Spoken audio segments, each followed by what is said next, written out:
आराधना में आप सबों का हार्दिक स्वागत है। आइए हम लोग आज का आह्वान वचन सुनेंगे। भजन संहिता भजन नंबर 15 1 से लेकर 3 पद तक। भजन संहिता भजन नंबर 15 1 से 3। हे परमेश्वर, तेरे तंबू में कौन रहेगा? तेरे पवित्र पर्वत पर कौन बसने पाएगा? वह जो खराई से चलता और धर्म की काम करता है और हृदय से सच बोलता है, जो अपनी जीभ से निंदा नहीं करता और न अपने मित्र की बुराई करता और न अपने पड़ोसी की निंदा सुनता है। यहाँ तक आमीन। आइए हम प्रार्थना करें। हे सर्वशक्तिमान दयालु परमेश्वर पिता, हम तुझे धन्यवाद देते हैं कि तूने हम हर एक के संग बीते समय में रहा, हर एक की रक्षा रखवाली आढ़ाल किया, हर एक को अपनी दया और आशीष दिया और हम हर एक को अगुवाई किया कि हम आज के दिन को देख पाते हैं और तेरी महिमा स्तुति करने के योग्य बन पाए हैं। तुझे धन्यवाद देते हमारे जीवन में दिए गए हर एक आशीषों के लिए और तुझसे प्रार्थना करते हमारे सारे पाप दोष अपराध गुनाहों को दया से क्षमा कर हमें शुद्ध और पवित्र मन दे।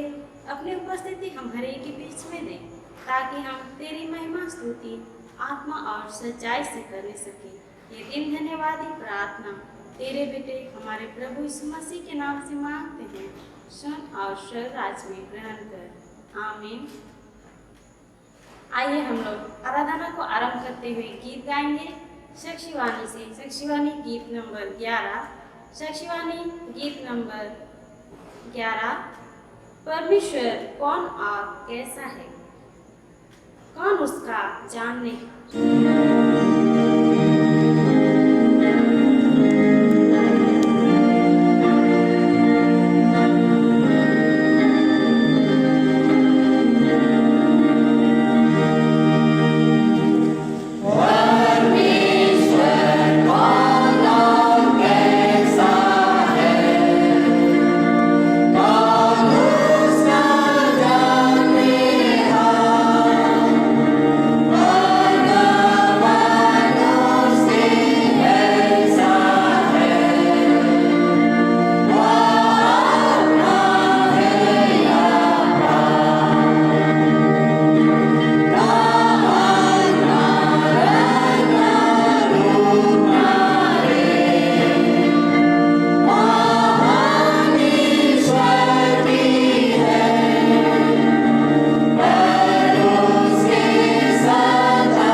परमेश्वर पिता और पुत्र और पवित्र आत्मा के नाम से आमीन। हमारी सहायता ईश्वर के नाम से है, जिसने स्वर्ग और पृथ्वी को सिरजा।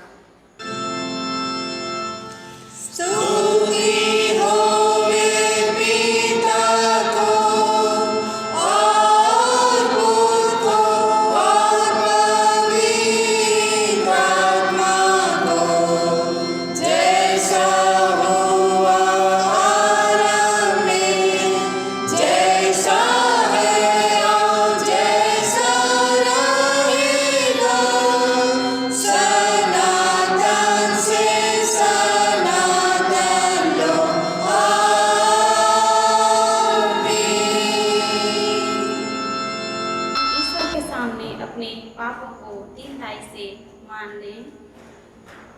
हे सर्वशक्तिमान ईश्वर दयालु पिता, हम दीनताई से अपने सब पाप और अपराधों को तेरे सम्मुख मान लेते हैं।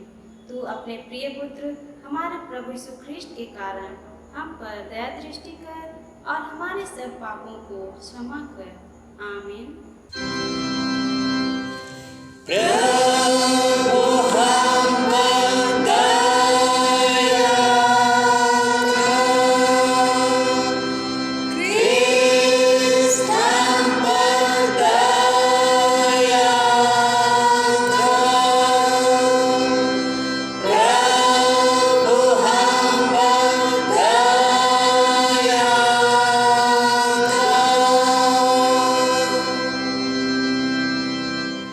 आइए हम शांति का वचन सुने। धन्य है वे जो शोक करते हैं, क्योंकि वे शांति पाएंगे। धन्य है वे जो धर्म के भूखे और प्यासे हैं, क्योंकि वे तृप्त किए जाएंगे। मत्ती 5:4-6। आमीन।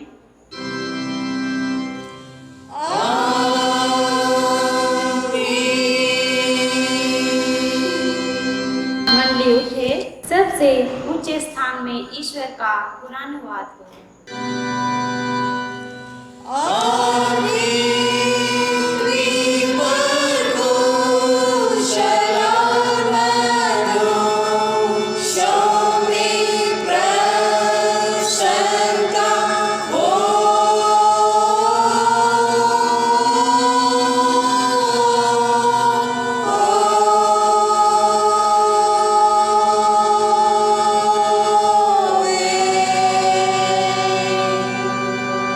प्रभु तुम्हारे संग हो।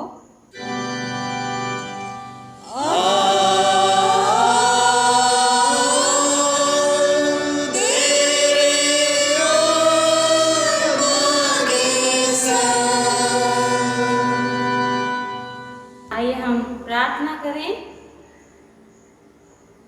हे प्रिय प्रभु स्वर्गवासी पिता, हम तेरा धन्यवाद करते हैं कि तू अपनी कृपा से हमारा विनाश नहीं चाहता है, परंतु कि हम अपना मन तेरी ओर फिराएं और बच जाएं।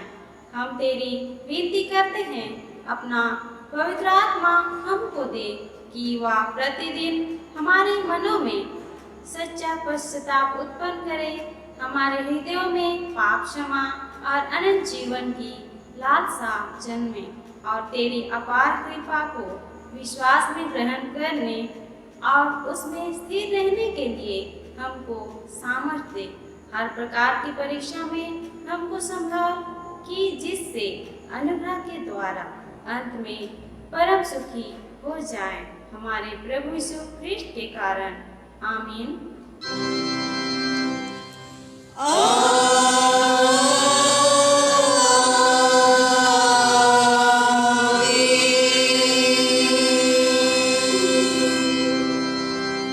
आज के लिए ठहराया गया पहला पाठ वचन हम लोग सुनेंगे गलतियों के नाम पौलुस प्रेरित की पत्री में से उसका 3 अध्याय 15 से लेकर 22 पद तक। गलती 3:15 से 22 पद तक। हे भाइयों, मैं मनुष्य की रीति पर कहता हूँ, मनुष्य की वाचा भी जो पक्की हो जाती है, तो ना कोई उसे टालता है और ना उसमें कुछ बढ़ाता है। अतः प्रतिज्ञाएं अब्राहम को और उसके वंश को दी गई। वह या नहीं कहता वंशों को, जैसे बहुतों के विषय में कहा, पर जैसे एक के विषय में कि तेरे वंश को, और वह मसीह है। पर मैं यह कहता हूँ, जो वाचा परमेश्वर ने पहले से पक्की की थी, उसको व्यवस्था 430 वर्ष के बाद आकर नहीं टाल सकती कि प्रतिज्ञा व्यर्थ ठहरे। क्योंकि यदि मिरास व्यवस्था से मिली है, तो फिर प्रतिज्ञा से नहीं, परंतु परमेश्वर ने अब्राहम को प्रतिज्ञा के द्वारा दे दी है। तब फिर व्यवस्था क्यों दी गई? वह तो अपराधों के कारण बाद में दी गई कि उस वंश के आने तक रहे, जिसको प्रतिज्ञा दी गई थी। और वह सरदूतों के द्वारा एक मध्यस्थ के हाथ ठहराई गई। मध्यस्थ तो एक का नहीं होता, परंतु परमेश्वर एक ही है। तो क्या व्यवस्था परमेश्वर की प्रतिज्ञाओं के विरुद्ध में है? कदापि नहीं, क्योंकि यदि ऐसी व्यवस्था दी जाती जो जीवन दे सकती है तो सचमुच धार्मिकता व्यवस्था से होती, परंतु पवित्र शास्त्र ने सबको पाप के अधीन कर दिया ताकि वह प्रतिज्ञा जिसका आधार यीशु मसीह पर विश्वास करना है, विश्वास करने वालों के लिए पूरी हो जाए। यहाँ तक आमीन। तेरा धन्यवाद हो हे ख्रिस्ट यीशु। हालेलुया।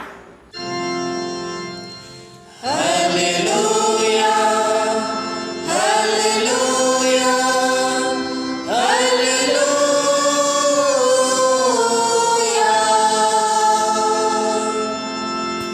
अब हम समस्त क्रिश्चियन कलीसिया के संग अपना महापवित्र विश्वास मान लेके यूं कहें, मैं विश्वास करती हूँ परमेश्वर पिता पर, जो स्वर्ग और पृथ्वी का सर्वशक्तिमान सृजनहार है, और उसके इकलौते पुत्र अपने प्रभु यीशु ख्रिस्त पर, जो पवित्र आत्मा से गर्भ में आया, कुंवारी मरियम से उत्पन्न हुआ, पांतियुस पिलातुस के आज्ञा से दुख उठाया, क्रूस पर चढ़ाया गया, मर गया, गाड़ा गया, पाताल में उतरा, तीसरे दिन मृतकों में से जी उठा, स्वर्ग पर चढ़ गया और सर्वशक्तिमान परमेश्वर के दाहिने हाथ बैठा है, जहाँ से वह जीवितों और मृतकों का विचार करने को फिर आवेगा।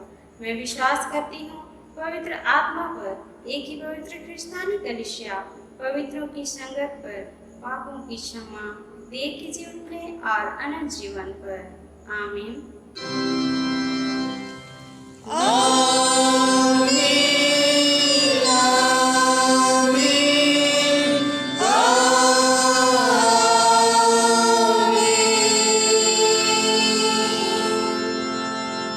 मंडली बैठे, हम लोग दूसरे गीत गाएंगे साक्षीवाणी से। साक्षीवाणी गीत नंबर 137, साक्षीवाणी गीत नंबर 137, साक्षीवाणी गीत नंबर 137।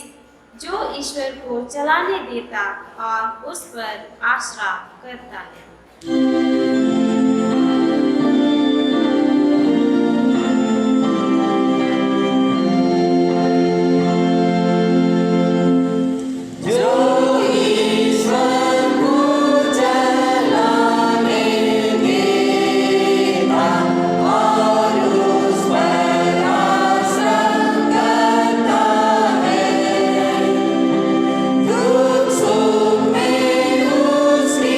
Shara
तुम्हें हमारे पिता परमेश्वर और मुक्तिदाता यीशु मसीह की ओर से अनुग्रह शांति मिले।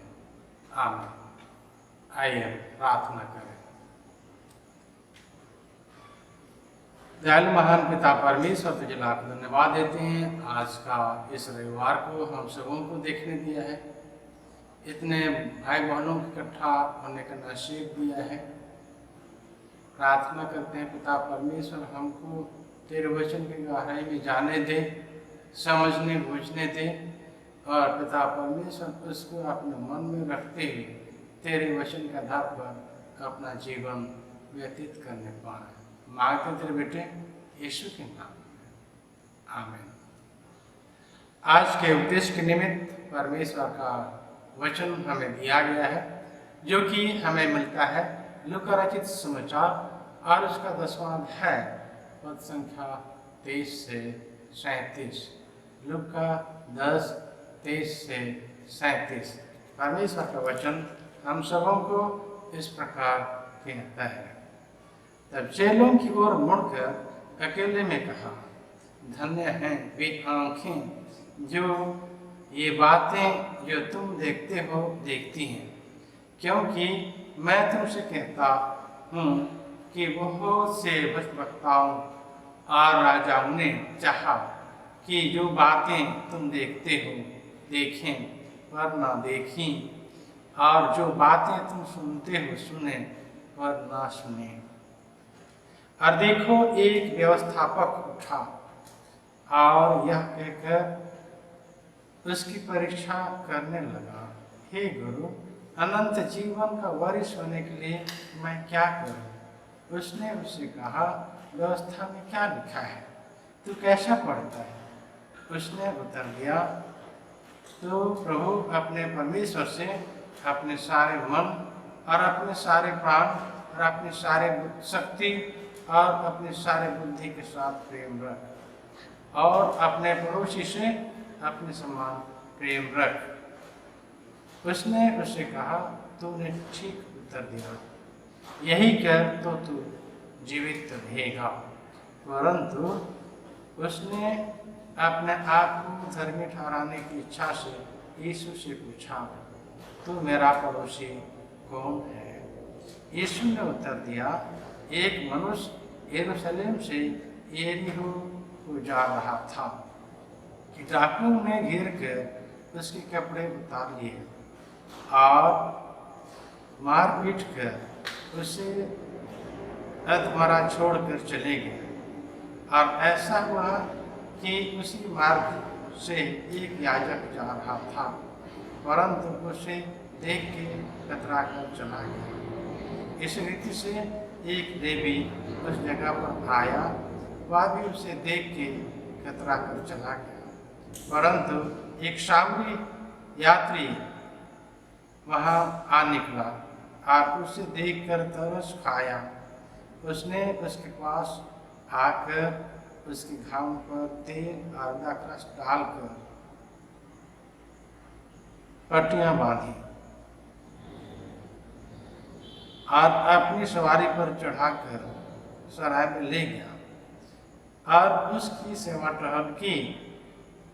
दूसरे दिन उसने 2 दिनार निकालकर सराय के मालिक को दिए और कहा, उसकी सेवा टहल करना, आज जो कुछ तेरा और लगेगा वह मैं लौटने पर तुझे भर दूंगा।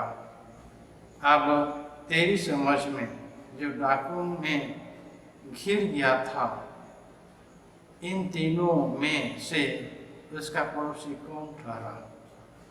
उसने कहा, वही जिसने उस पर दया की। यीशु ने उसे कहा, जा तू ही ऐसा ही कर।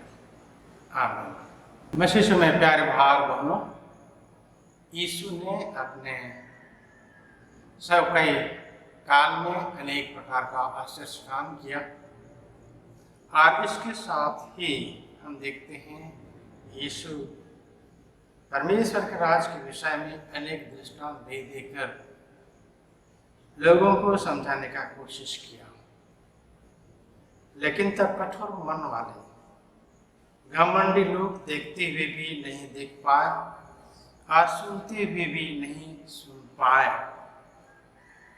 उदाहरण के लिए वे यीशु को देखते हैं लेकिन तब नहीं समझते हैं कि यीशु कौन है।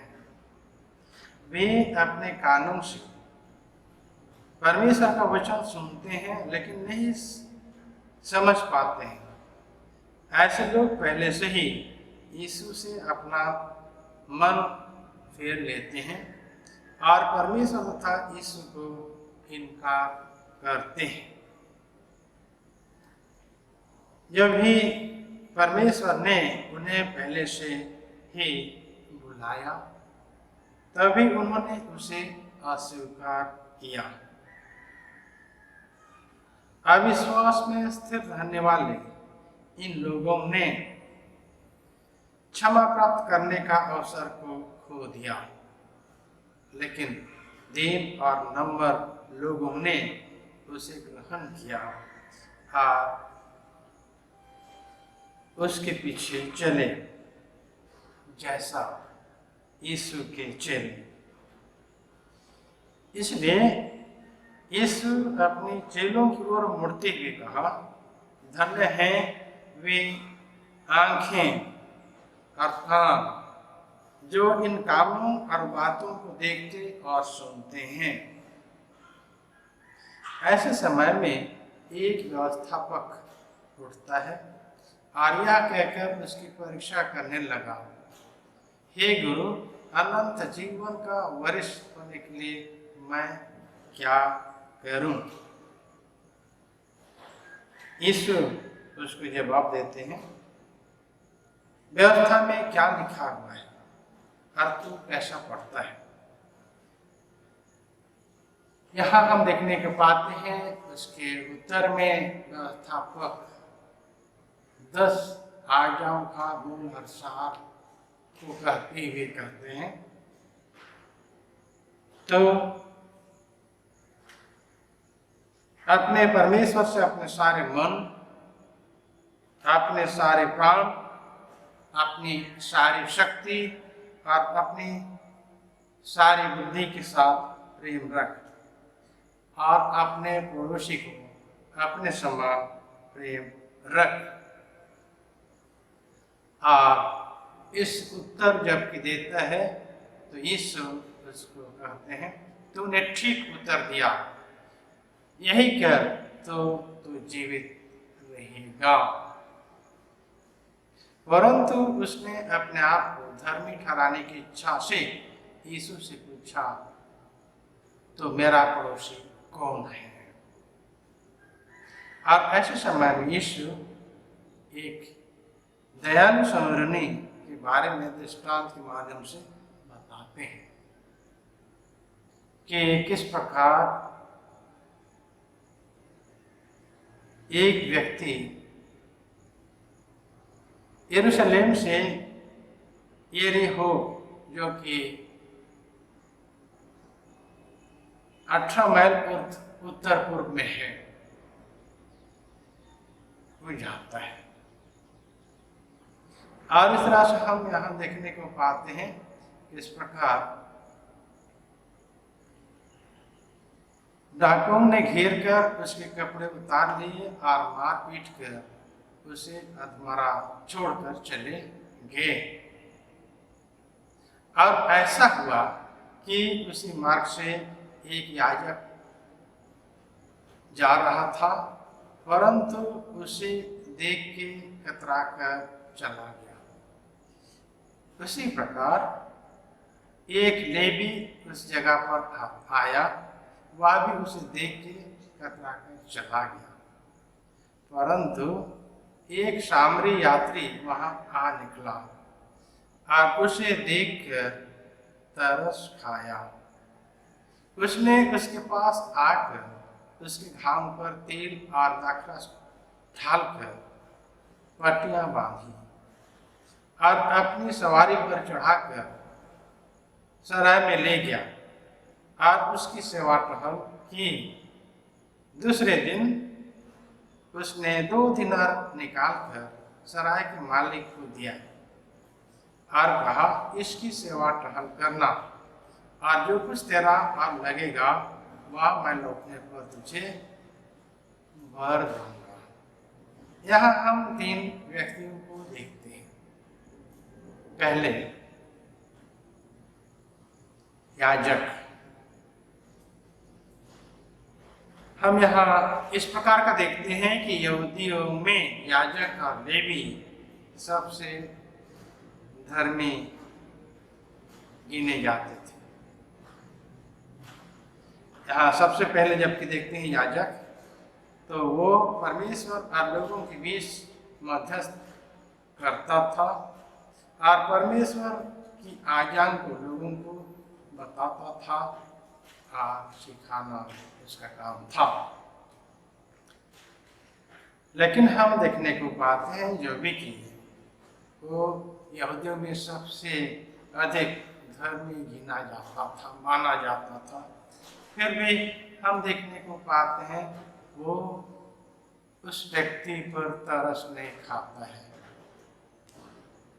और उसके पास नहीं जाता है, उसकी सेवा टहल नहीं करता है। उसी प्रकार लेवी भी हम देखते हैं जो कि मंदिर में काम करने वाला निश्चित था और दिन रात अपने को परमेश्वर की उपस्थिति में रखने वाला था। लेकिन तब हम यहाँ इसको भी देख रहे हैं कि वो भी उस पर दया नहीं दिखाता है, तरस नहीं करता है और उसकी सेवा टहल नहीं करता है। तीसरा व्यक्ति को देखते हैं जो कि एक सामरी है, जिसको कि यहूदी लोग अशुद्ध समझते थे और उनके साथ संगति नहीं रखते थे, उनकी संगति में आना नहीं चाहते थे। तो प्यारे भाई बहन, हम यहाँ देखने को पाते हैं कि किस प्रकार ऐसे सामरी उस पर तरस खाता है और वो उतरता है और उसके पास जाते हुए उसके घाव पर 3 अर्धनाक्रास ढाल कर पाटियां बांधता है और अपनी सवारी पर चढ़ाकर सराय ले जाता है और उसकी सेवा टहल करता है। और हम देखते हैं सराय मालिक के हाथ में उसको जिम्मा देता है और इस तरह से हम देखने को पाते हैं वो दूसरे रोज वहां से अपने काम में निकल पड़ता है। अब ऐसे समय में हम देखते हैं उसको इस प्रकार का कहता है, इसकी सेवा टहल करना और जो कुछ तेरा और लगेगा वह मैं लौटने पर तुझे दूंगा। तो जरूर ही वो लौट करके सराय मालिक को जितना देना था उसने दिया। तो हम यहाँ देखने को पाते हैं यीशु उससे पूछते हैं, अब तेरी समझ में जो डाकुओं में घिर गया था, इन तीनों में से उसका पड़ोसी कौन ठहरा? यहाँ हम देखने को पाते हैं कि वो जवाब देता है, वही जिसने उस पर दया की। और ऐसे समय में यीशु उससे कहते हैं, जा तू भी ऐसा ही कर। जबकि प्यारे भाई बहन, आज के इस वचन में हम देखने को पाते हैं याजक चाहे लेवी, जो कि एक नज़र में देखते हैं कि यहूदियों में सबसे अधिक धर्मी गिने जाते थे, लेकिन तब हम देखने को पाते हैं उनका मन इस प्रकार का नहीं था। वे जो भी कि परमेश्वर की सेवाराधना करते थे और यहाँ हम देखने को पाते हैं किस प्रकार वे अपने सारे मन से, प्राण से और उसी प्रकार अपनी सारी शक्ति से और बुद्धि के साथ प्यार करते थे, लेकिन तब अपने पड़ोसी से वे उस प्रकार का व्यवहार नहीं करते थे। जैसा कि हम यहाँ देखते हैं दूसरी जाति के लोगों को, जैसा हम कहेंगे साबुन को तुच्छ जानते थे और इस तरह से उनके साथ में उस प्रकार का व्यवहार नहीं करते थे, उठते बैठते नहीं थे। तो आज हम भी अपने आप को देखें, हमारा जीवन कैसा है, और अपने आप को देखते पहचानते हुए हम आज परमेश्वर से अपने सारे मन, अपने सारे प्राण, अपनी सारी शक्ति और अपनी सारी बुद्धि के साथ प्यार करें और अपने पड़ोसी को भी अपने समान प्यार करें। उसके जीवन, अपने पड़ोसी के जीवन में जो कुछ भी आवश्यकता है उसको जहाँ तक संभव हो हम सहायता करने का कोशिश करें। परमेश्वर अपने इस वचन में अधिक आशीष दे। आमीन। आइए हम प्रार्थना करें। स्वर्गीय महान पिता परमेश्वर, तुझे लाखों धन्यवाद देते हैं, तेरा वचन हम सबों को सुनने दिया। जो कुछ भी हम लोगों ने सुना जरूर ही समझा है, अपने आप को जरूर ही देख पाते हैं कि हम कैसा जीवन व्यतीत करते हैं। होने दे पिता परमेश्वर, हम भी उस सामरी के जैसा अपने पड़ोसी से प्यार करने पाए,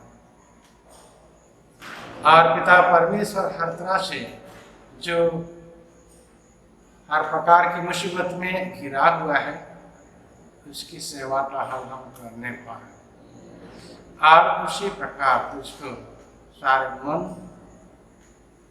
प्राण, सारी बुद्धि और शक्ति से प्यार करने पाए, और अपने विश्वास में स्थिर रहते हुए ऐसा नमूना पेश करने पाए। और पिता परमेश्वर, हम उस अनंत जीवन को पा सके जो कि तू हम सबों को देना चाहता है। इसलिए तेरे पवित्र आत्मा से हमारी अगुवाई और सहायता कर मांगते थे बेटे, यीशु के नाम, आमीन। और ईश्वर की शांति जो समस्त ज्ञान से उठे क्रिस्त में तुम लोग का मन और हृदय की रक्षा करेगी अब सदा। आमीन। हमारी कलीसिया के सभी माता पिता भाई बहनों को मेरा प्यार भरा यीशु सहाय। मैं ख्रीस शीला रानी बोरो जोल्डा मंडली से आप सबों के आगे प्रभु यीशु मसीह की दया और आशीष जो मैंने प्राप्त किए हैं उसकी गवाही देना चाहती हूँ। और मेरे जीवन में हाल फिलहाल में जो मैंने उनसे दया पाई है, कृपा पाई है, उसकी भी कुछ गवाही देना चाहती हूँ। मैं भारतीय रेल में कार्यरत हूँ और मैं ड्यूटी पूरे लॉकडाउन में भी हम ड्यूटी जाते रहे, और मेरे ड्यूटी के दौरान ही मैं कोविड से इन्फेक्टेड हुई। 25 जुलाई को मैंने स्वैब टेस्ट दिया और 31 जुलाई को मेरा स्वैब टेस्ट रिजल्ट पॉजिटिव आया। मुझे डॉक्टर्स के फ़ोन आए और उन्होंने मुझे कहा कि आप कोरोना पॉजिटिव हैं, और मेरा हाल खबर पूछा और मैंने उनको अपना स्वास्थ्य के बारे में बताया कि मैं फ़िलहाल ठीक हूँ। तो उन्होंने मुझे घर में रहने की सजेशन दिया होम क्वारंटाइन के लिए, और मुझे कुछ मेडिसिन वगैरह दिए, और गवर्नमेंट का जो गाइडलाइंस है उसके अनुसार घर में भी रहने को कहा। फिर मैं घर में ही रही, और इसी दौरान जब पॉजिटिव आया तो मेरे पिता जो हैं उदास हो गए मेरे लिए कि पॉजिटिव आया। तो मैंने उन्हें बहुत समझाने की कोशिश की, इसमें कोई डरने की बात नहीं है। डॉक्टर्स भी हमें फ़ोन करके बोलते हैं, नर्सेज भी फ़ोन करके बोलते हैं कि कोरोना से डरना नहीं है, आप लोग खुश रहिए, टेंशन लेना नहीं है, अपने को व्यस्त रखिए। तो मैंने यही चीज़ बाबा को समझाया और बताया बाबा। और मेरा जीवन तो आप लोग देखते ही हैं कि जन्म से अभी तक मेरे जीवन में परमेश्वर पिता ने बहुत सारे आश्चर्य काम किए हैं और हमेशा मेरे द्वारा उनकी महिमा होती आई है। और इस बार भी कोरोना जैसे महामारी में भी परमेश्वर पिता मुझे निकालेंगे, चंगाई दे करके निकालेंगे और फिर से मेरे जीवन के द्वारा उनकी महिमा होगी। फिर बाबा टेंशन से थोड़ा मुक्त हुए और 2 अगस्त को रांची चर्च में भी रविवारीय आराधना में कोरोना पेशेंट्स के लिए प्रार्थना की गई और उस समय मैं पवित्र आत्मा का स्पर्श महसूस करी। और उसी रोज 2 अगस्त को मेरे माता पिता और मेरी छोटी बहन क्रिस सुमन बोरो जो थियोलॉजिकल कॉलेज रांची में स्टडी करती है, वो अभी जोरडा में ही है, तीनों का स्वाब टेस्ट लिया गया। और इनका जब स्वाब टेस्ट लिया गया मैं बहुत ज़्यादा परेशान हो गई और रोज प्रार्थना करने लगी कि ईशो बाबा मेरी माता पिता और मेरी बहन का टेस्ट नेगेटिव आ जाए, क्योंकि मेरी बहन का फाइनल एग्ज़ाम 18 अगस्त से स्टार्ट हो रहा था और अगर उसका पॉजिटिव आता तो उसका एग्ज़ाम में बहुत डिस्टर्बेंस हो जाता, उसका साल बर्बाद हो जाता। और फिर हम 8 अगस्त को सुबह हम प्रार्थना करने लगे अपने रूम में प्रार्थना करने लगे प्रभु से, अपने व्यक्तिगत प्रार्थना में रोते हुए गिड़गिड़ाते हुए हम प्रभु से यही प्रार्थना करने लगे कि यीशु बाबा बहुत हो गया, अभी बहुत हो गया कि मैं अपना जो कोरोना पॉजिटिव को बर्दाश्त कर ली हूँ, लेकिन मेरे माता पिता और मेरी बहन का अगर पॉजिटिव आएगा तो पता नहीं वो लोग किस तरह से रिएक्ट करेंगे।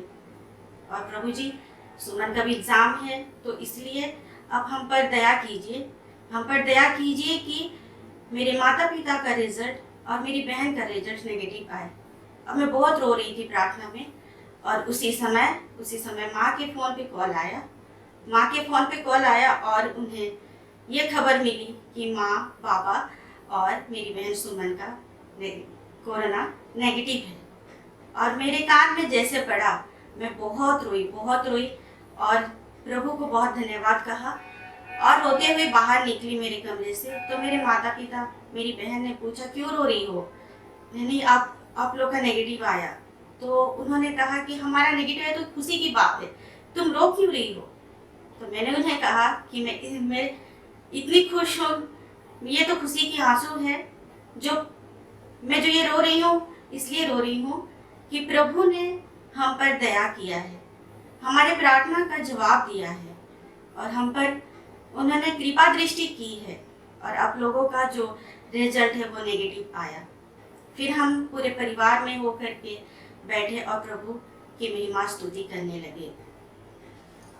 और हमारा जो क्वारंटाइन का पीरियड हम लोग के लिए बहुत ही टफ था, मुश्किल था, क्योंकि हम जानते हैं कि कोरोना के चलते लोग बहुत डर जाते हैं और कुछ लोग तो इसके प्रति उनका बहुत गलत धारणाएं हैं और हम भी ये सब महसूस किए, अनुभव किए। बहुत से लोग मेरे बीमारी होने के चलते बहुत से गलत बात बोलने लगे जो हमारे कानों तक आने लगी। पर हमने बाबा को बोला, बाबा, और ये चीज़ तो मुझे पहले से पता था, स्वाब टेस्ट देने से पहले से पता था कि मेरा पॉजिटिव रिजल्ट सुन करके लोग बातें बनाएंगे और हमें घृणा की दृष्टि से देखेंगे। पर मैं इसलिए गई कि मेरे द्वारा कोई इन्फेक्टेड ना हो। मेरा अगर पॉजिटिव रिजल्ट आता है तो फिर मेरा सही इलाज होगा और लोग, सोसाइटी मेरे कारण इन्फेक्टेड नहीं होगा। इसलिए मैं बहुत संतुष्ट हूँ और कोई भी कुछ भी बोले इसको माइंड में नहीं लेना है। और इसी दौरान और बहुत से माता पिता और हमारे संजय स्कूल यूथ के भाई बहनें, बहुत से दोस्त हमें फ़ोन करने लगे और हमारा हाल चाल पूछा। उन्होंने हमें यीशु सहाय और आप कैसे हैं, ये उनका प्रेम भरा शब्द जो उस समय हमारे लिए शब्द केवल नहीं था, ये हमारे लिए, हमारे पूरे परिवार के लिए जीवन दान था। तो हमने माता पिताओं को बोला, अपने बहनों को बोला कि देखिए, इस दुनिया में बहुत से अच्छे लोग हैं जो हमारे शुभचिंतक हैं। उन्होंने हमें कॉल करके हमारा हाल चाल पूछा, उन्होंने हमें यीशु सहाय कहा, उन्होंने हमें हमारा तबीयत के बारे में पूछा और हमें से सभी ने यही बोला कि खुश रहिए, अच्छे से खाना पीना कीजिए। और हम वही भाई बहन और वही माता पिताओं के कंसर्न में रह करके अपने जीवन को, अपने क्वारंटाइन के जीवन को हमने बिताया। और सबसे बड़ी बात, प्रभु से प्रार्थना करते हुए उनके वचनों को और उनके गीतों को हमने गाया। उनके वचनों से, उनके महिमा के गीतों से हमें बहुत शक्ति मिली और धीरज मिला, आशा और विश्वास मिला, जिससे हमारे जो क्वारंटाइन पीरियड बहुत अच्छे से बीता और हम लोग बहुत शांति से बिताए, बहुत खुशी से बिताए। और ये 1 महीने का जो क्वारंटाइन पीरियड है वो भी बहुत अच्छे से बीता। और मुझे 25 अगस्त को हाईटेक मेडिकल से फिट सर्टिफिकेट मिला, मुझे फिट करार दिया गया और फिर मैं अपना फिर से ड्यूटी ज्वाइन करी, अपने ड्यूटी को फिर कंटिन्यू करी।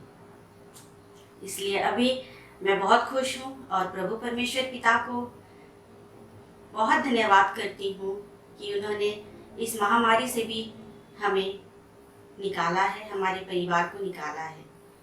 और मैं आप सबों से यही प्रार्थना करती हूँ कि इसी तरह आप हम हर एक के लिए, एक दूसरे के लिए प्रार्थना करें।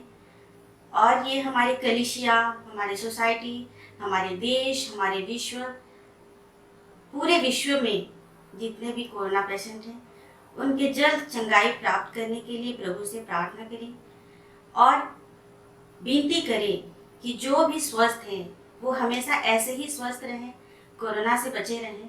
और हमेशा हम लोग यही प्रार्थना करते रहें कि इस विश्व से कोरोना नामक जो वायरस है वो हमेशा हमेशा के लिए ख़त्म हो जाए। मैं जब इन्फेक्टेड हुई थी, डॉक्टर्स ने मुझे जो सजेशन दिया उसके बारे में कुछ बातें आपको शेयर करना चाहती हूँ, जिससे कि कोरोना से हम लोग लड़ सकते हैं। हम लोगों को खाना पीना सही करना चाहिए, जैसे कि गर्म पानी, गर्म दूध लेना है।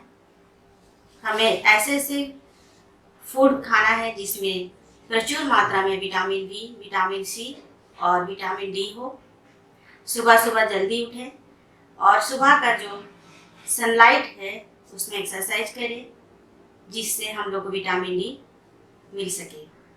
बासी खाना खाने से बचें, फ्रेश और हेल्दी खाना खाएं।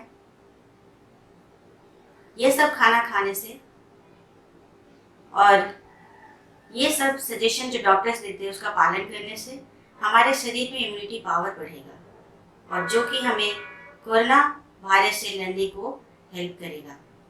मैं आशा करती हूँ कि आप सभी इस सजेशन को जो डॉक्टर्स ने दिया उसका पालन करेंगे और अपने और अपनों को कोरोना से बचाएंगे, सुरक्षित रखेंगे। इतने अच्छे समय के लिए, मूल्यवान समय के लिए जो आपने हमें दिया है, मेरी बात को आप लोगों के तक पहुंचाने के लिए, उसके लिए मैं आपको धन्यवाद देती हूँ। तो आइए हम सभी परमेश्वर पिता को धन्यवाद करें, हम प्रार्थना करें। हे त्रिएक शक्तिमान परमेश्वर दयालु पिता, प्रभु जी, इस घड़ी हम आपके चरणों तले आते हैं, आपके क्रूस के तले आते हैं प्रभु, और आपकी महिमा स्तुति करते हैं और धन्यवाद देते हैं, कोटि कोटि धन्यवाद करते हैं कि प्रभु जी आपने हमारे को, पूरे विश्व को प्रभु पिता परमेश्वर अपने छत्र छाया में रखा है और हमें कुशल और सुरक्षित रखा है। हर तरह की बीमारियों से हमें चंगाई दिया है।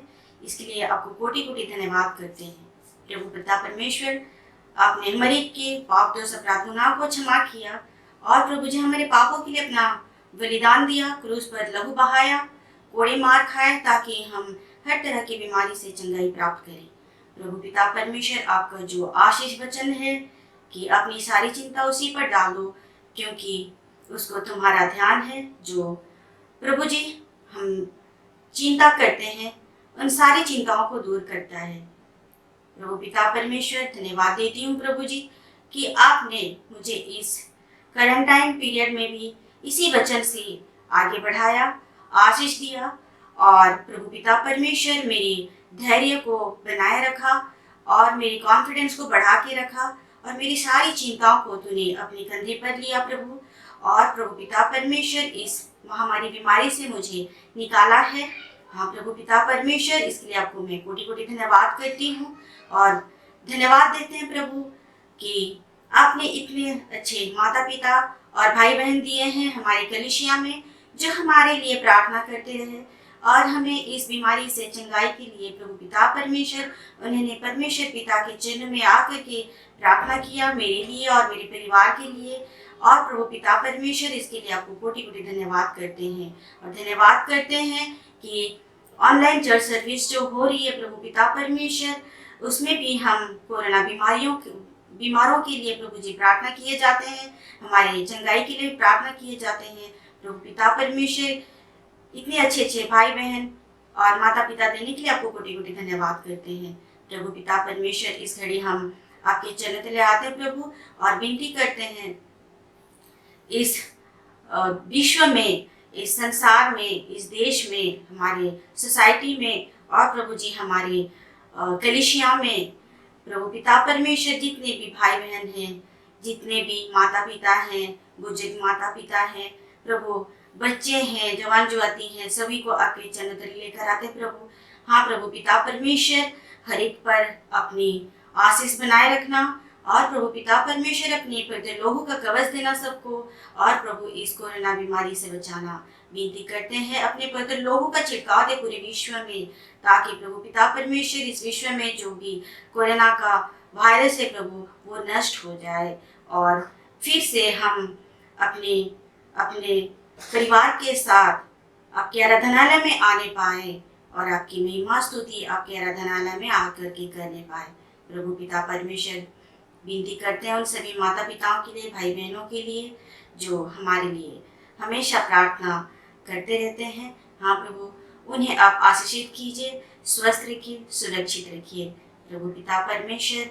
और क्या मांगे प्रभु जी, सारी प्रशंसा महिमा गौरव आप ही को देते हुए यही विनती की प्रार्थना आपके प्रिय पुत्र हमारे प्रभु यीशु ख्रीस्त के नाम में मांगते हैं, सुन अक्षर में ग्रहण कर, आमीन।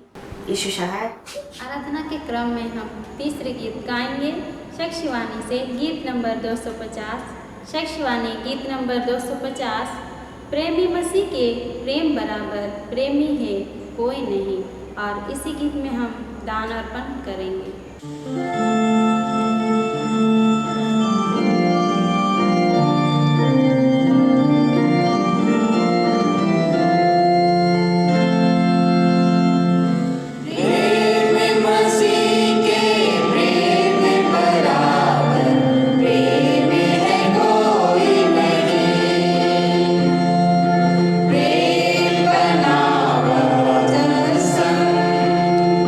प्रेम से जाने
मंडली उठे, आइए हम प्रार्थना करें। हे प्रभु परमेश्वर सर्ववासी पिता, हम तेरी विनती करते हैं अपनी क्रिस्टियानी कलीसिया और उसके सारे सेवकों की अगुवाई कर कि वे तेरे वचन और निर्मल उपदेश में चल रहे, जिससे सच विश्वास और प्रेम हमें बढ़े और बढ़ा जाए। हे प्रभु, भारत रिपब्लिक के हमारे प्रेसिडेंट, इस प्रांत के गवर्नर, राजकीय सभाओं, मंत्रिमंडलों, सब न्यायियों व हाकिमों और सब राज कर्मचारियों को आशीष दे और उनकी अगुवाई कर कि वे न्याय और धर्म से देश की सेवा करें और हम कुशल चैन से सारी भक्ति और गंभीरता से काम बिताएं। हमारी कलीसियाई सभाओं, सेंट्रल काउंसिल, डायसिस काउंसिल और कलीसिया के अन्य मंडलीय सभाओं को आशीष दें कि वे इस मंडली को तेरी पवित्र इच्छा के अनुसार चलाएं। जगत की लूथरन कलीसिया और देश विदेश के हमारे सभी ख्रिस्ट विश्वास मित्रों को आशीष दे कि हम क्रिस्टीय प्रेम और सहयोग में आगे बढ़ें और जगत में तेरी शक्ति के लिए अधिक सामर्थ्य पाएं। हमारी कलीसिया के सब काम पर आशीष दे, लड़के लड़कियों की शिक्षा पर आशीष दे कि वे तेरे भय, प्रेम और भरोसे में बढ़ते जाएं। कलीसिया के विद्यालयों, शिक्षण, प्रशिक्षण, महाविद्यालयों और अन्य संस्थाओं को संभाल और उनकी बढ़ती दे और उनके द्वारा कलीसिया के लिए आत्मिक और लौकिक आशीष दे। खेती बाड़ी और हर एक काम उद्यम को सफल कर, जिससे हर कोई सुविवेक से तेरे आगे चले और अपनी जीविका पाए। अपनी कृपा से उन सबों पर दृष्टि कर जो कंगालपन, रोग और नाना प्रकार की शकैती और दुख में है, उनको शांति दे। हे प्रभु, तेरा धन्यवाद करते हैं कि देवगढ़ मंडली के गंगाधर पाणिग्राही की धर्म पत्नी तरसमानी पाणिग्राही को तो ने सनातन विश्राम के लिए 73 साल की उम्र में अपने पास 31/8/2020 को बुला लिया। प्रार्थना करते हैं पिता परमेश्वर, तब सबके परिवार के साथ में होते हुए तो उनको शांति दे, जिससे कि वे भी अयोग्य नहीं कह पाए। परमेश्वर ने दिया, परमेश्वर ने लिया, परमेश्वर का नाम धन्य है और अपने जीवन को नए सिरे से चलाने सके, काम करने पाए और पिता परमेश्वर परिवार की उन्नति के लिए आगे कदम बढ़ाने। उसी प्रकार पिता परमेश्वर तेरा धन्यवाद करते हैं MS पाली मंडली के नायमन राम के सुपुत्र विनय राम रोड एक्सीडेंट के कारण से उसका पैर टूट गया था, लेकिन अभी वो ठीक है। और उसी प्रकार नायमन राम भी बीते समय में ज्वार बुखार में पीड़ित थे। पिता परमेश्वर तेरा धन्यवाद करते हैं उन दोनों का, परिवार का तो बाय डॉक्टर ठहरा और इस तरह से समय पर में उनको चंगापन दिया और आज पिता परमेश्वर सारा परिवार तेरा धन्यवाद करना चाहते हैं। उनके धन्यवादी मन को तो ग्रहण कर। पिता परमेश्वर उनके साथ रहते हुए उनके कानों में आशीष दें और इस तरह से पिता परमेश्वर उनके माध्यम से भी हरदम तेरी स्तुति महिमा होने पाए। पिता परमेश्वर, हम धन्यवाद देते हैं कि आज के दिन में हम इकट्ठे होते हुए तेरी आराधना में शामिल हो पाए और आज के दिन में जितने भी हम लोगों ने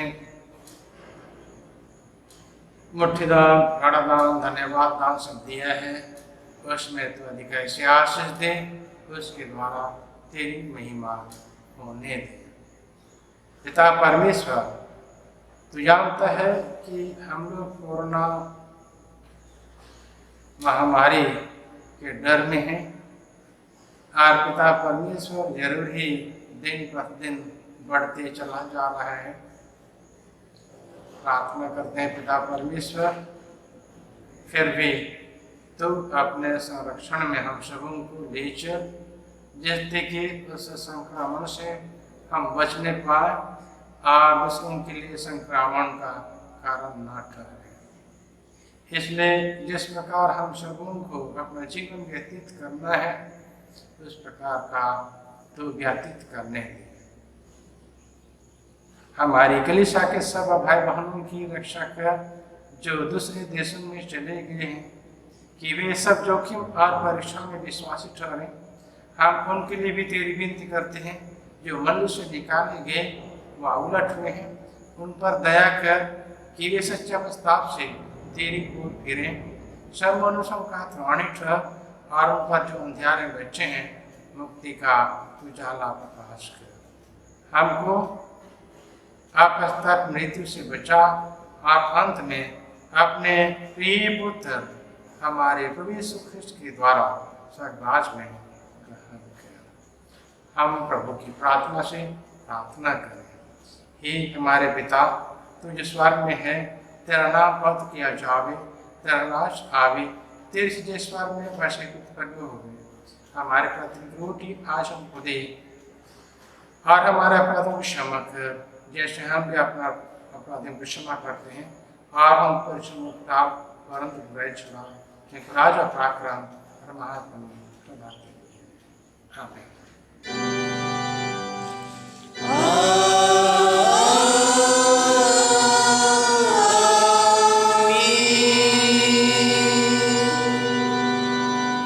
विश्वासी आधीन मन से थे परमेश्वर का आशीर्वाद ग्रहण कर, परमेश्वर तुझे आशीष देवे और तेरी रक्षा करे।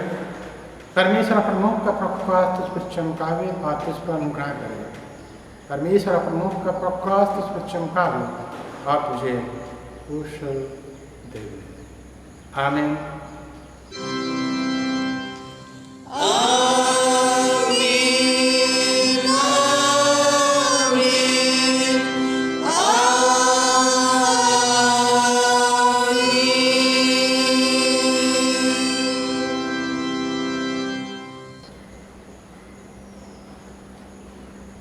ईश्वर साहब, आप सबों के लिए एक विशेष सूचना।